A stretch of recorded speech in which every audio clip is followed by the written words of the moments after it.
आज दिन तमाम घांटिब दाना प्रबल वर्षा 9टी जिला को रेड और 6टी जिला को ऑरेंज वार्निंग जारी 12टी जिला को पवनर भय बात्या दाना प्रभाव रे आज दिन तमाम भिजिब अधा ओडिशा 9टी जिला को रेड वार्निंग मिली तेज सेहीपरि किछि जिला को येलो वार्निंग जारी करिछि पाणीपाग विज्ञान केन्द्र।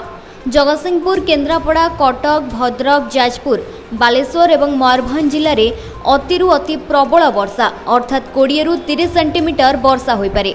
इस समय पुरी, खोर्धा, ढेंकानाल, केन्दुझर, नयागढ़ जिलार अधिकांश स्थान में प्रबलु अति प्रबल वर्षा एवं गंजाम, बौद्ध, अनुगुल, देवगढ़, संबलपुर, झारसुगुड़ा, सुंदरगढ़ और कंधमाल जिले में प्रबल वर्षा हेबो। परवर्ती 24 घंटा पर्यंत संपूर्ण राज्य में वर्षार प्रभाव पड़िबो। जाजपुर, भद्रक, पुरी, ढेंकानाल, खोर्धा, कटक, जगतसिंहपुर, केन्द्रापड़ा और अनुगुलर केतेक स्थान में 20 सेंटीमीटर अधिक वर्षा हेबा नै आशंका रही।